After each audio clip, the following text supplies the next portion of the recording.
O Fernando Henrique Cardoso ele é o homem mais perigoso da República para mim. Porque o Lula, todo mundo conhece as posições do Lula. Ele abraça o Fidel Castro, ele defendia o Maduro na Venezuela, ele tem o movimento Sem Terra, que é agressivo, diz que era um movimento revolucionário, tem o Sem Teto com Boulos, tem o Stedley no Sem Terra, mas todo mundo sabe que ele é da esquerda, ele não surpreende ninguém por ser de esquerda. O Haddad, que tentou a eleição e perdeu para o presidente Bolsonaro, é um homem de esquerda. Todo mundo sabe que ele fará levar o Brasil para a argentinização, para uma Venezuela, para uma Bolívia. Ele é de esquerda, ele defende esse ideário. Então, ninguém estranha isso. Quem escolher esse caminho terá a ditadura do proletário no Brasil. Mas o Fernando Henrique não. Ele é fabiano. Ele é verde por fora, mas vermelho por dentro. Então, ele ilude as pessoas, fala bem, educado, culto, mas é esquerda, é ateu. Ele é um homem que não crê em Deus, ele não tem nossos credos, ele não enxerga os valores de família como nós enxergamos, ele não enxerga os legados dos nossos antepassados como nós enxergamos, ele não enxerga a soberania nacional como nós vemos, ele não enxerga o conceito de pátria como nós enxergamos. Ele não é um homem que use a palavra em nome de Deus, em nome de Jesus. Não. Ele não é isso. Ele é um homem de esquerda com pose de classe média. Então, ele engana, é o pior dos homens para mim. É o que não assume o que é e te induz ao erro. Porque não começou no governo do Lula o aparelhamento do Estado brasileiro. Começou no governo do Sarney, cresceu no governo do Itamar, tomou vulto no governo do Fernando Henrique e explodiu no governo do PT. Explodiu do governo do PT. E o Fernando Henrique é um homem de 90 anos. Eu comparo o Fernando Henrique ao diabo. O diabo, ele não é perigoso por ser mau. O diabo é perigoso por ser velho. E o Fernando Henrique é velho. É um velho bruxo. O pai dele, o general Leônidas, foi tenentista na época de 30, com a Revolução de Getúlio.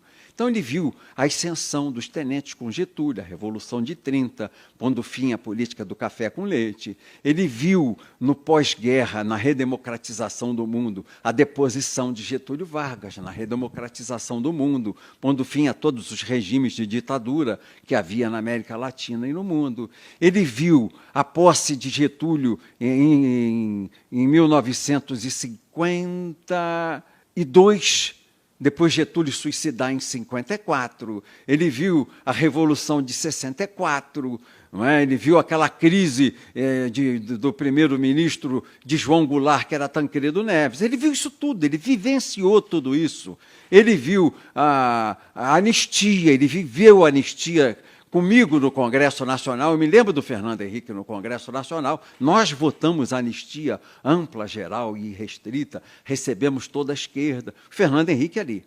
Ele foi o bruxo que coordenou o impeachment do Collor.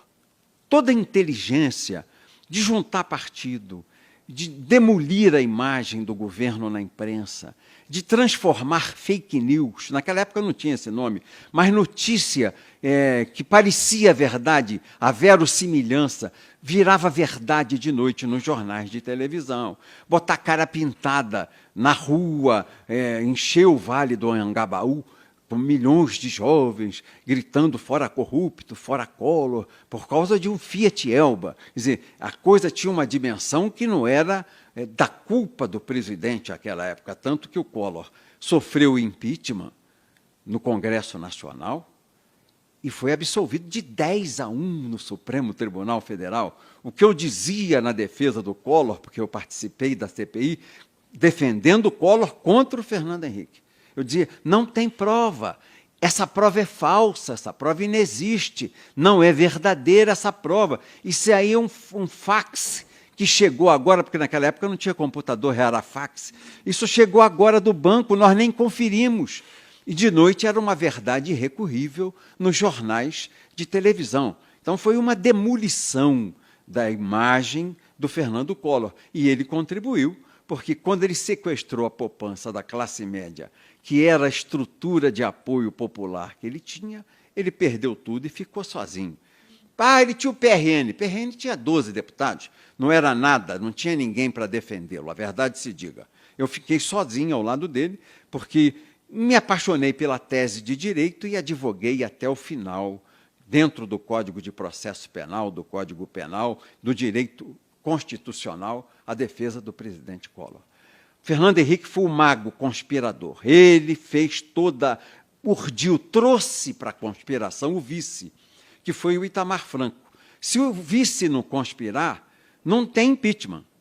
Se o vice não acertar todo mundo antes, chama uma bancada, vocês vão ter isso, esse ministério, aquela autarquia, aquela estatal, aquela diretoria do banco, essas coisas que são normais nessa fase, todo mundo batendo no peito, cantando amor febril pelo Brasil, mas lá por trás dos panos está todo mundo negociando um pedaço da administração para fazer o toma lá da cá. Então, o Fernando Henrique ajudou o Itamar a construir isso, tanto que foi seu ministro. Primeiro, de Relações Internacionais, ministro de Relações Exteriores, depois ministro da Fazenda, fez o Plano Real e foi eleito presidente da República.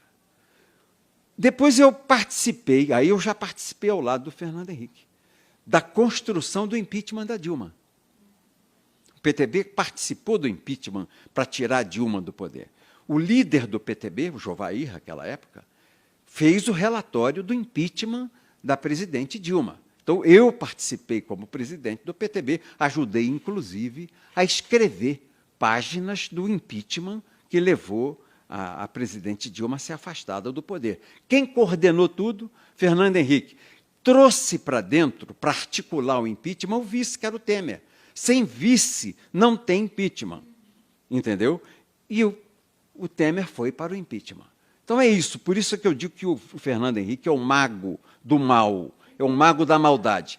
E eu li, no dia 19 de abril, dia 20 de abril desse ano de 2020, uma matéria no jornal Estadão, página 6, eu tenho o jornal guardado, eu gosto de ler no papel, eu compro de manhãzinha e leio no papel.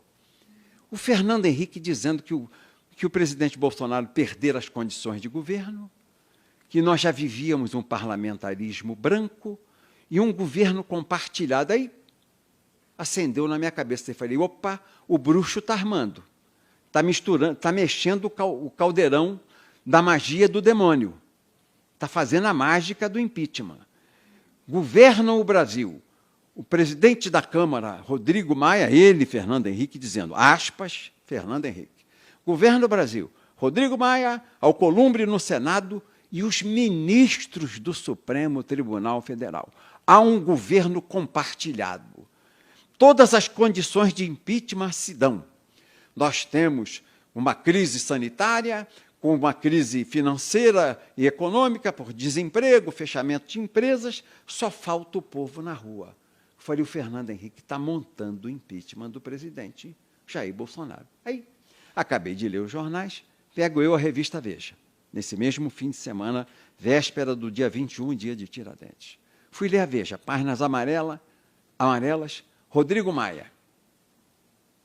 Está lá o Rodrigo.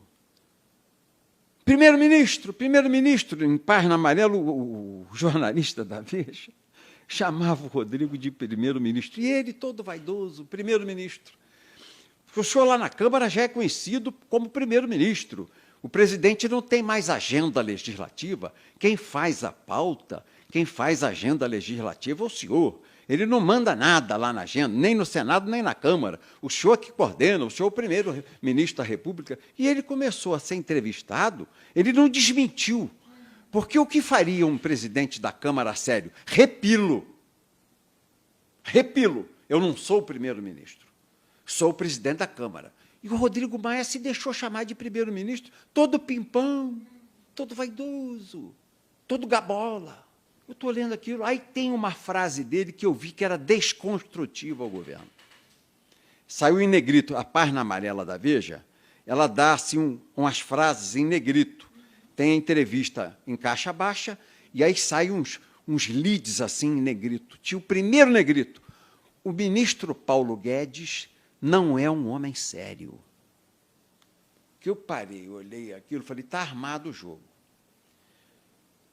Não existe coincidência política. Essa entrevista do Rodrigo Maia, presidente da Câmara, junto com a do Fernando Henrique no Estadão, Veja Estadão, isso aqui é prenúncio de golpe contra o presidente. Aí comecei a telefonar para os deputados do PTB, para deputados de outros partidos, meus amigos, senadores, e comecei a ver que estavam repristinando uma emenda constitucional de 2001, de um deputado federal de Alagoas, para fazer a reeleição no mesmo ano, na mesma legislatura, para presidente da Câmara e presidente do Senado. Aí eu perguntei aos deputados, mas reeleição por quê que o Rodrigo quer? Não, nós estamos ouvindo dizendo aqui que ele monta o impeachment, ele aceita a denúncia, e aí a gente vota na troca. Olha só, isso...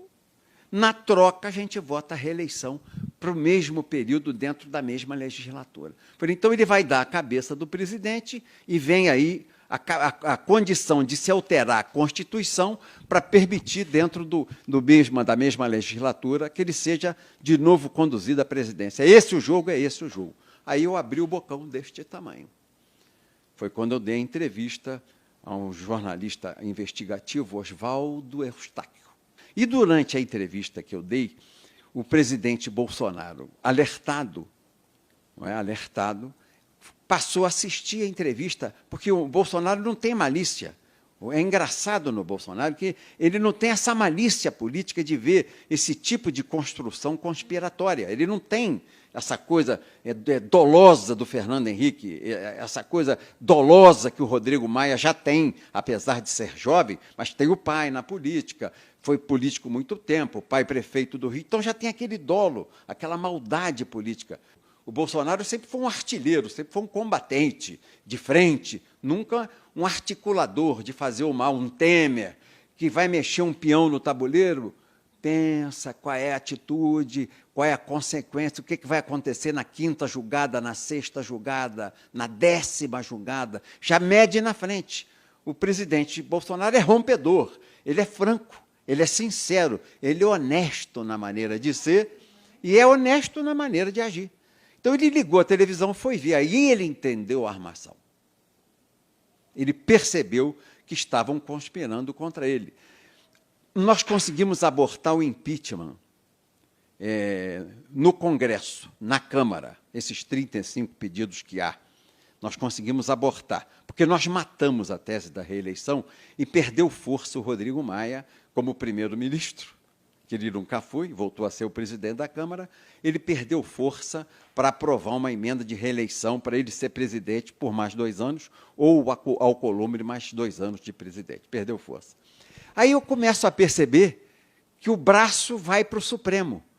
Um ativismo judicial monstruoso. Um Supremo de esquerda, todo aparelhado pelo PT e pelo PSDB, que começa a confrontar, a usurpar legítimas ações do presidente da República, legítimas competências do presidente da República e tentar, de público, desgastá-lo, vergastá-lo, desmoralizá-lo, apequená-lo, comprimir o presidente no canto do rinque, no córner, para bater nele. Então, todo ministro se arvorou presidente. Nós deixamos de ter o presidente da República eleito pela vontade do povo, todo o poder emana do povo, para termos 11 presidentes autônomos no Supremo Tribunal Federal, 11 presidentes nomeados por partidos políticos de esquerda. Quer dizer, um absoluto escândalo, uma absoluta vergonha.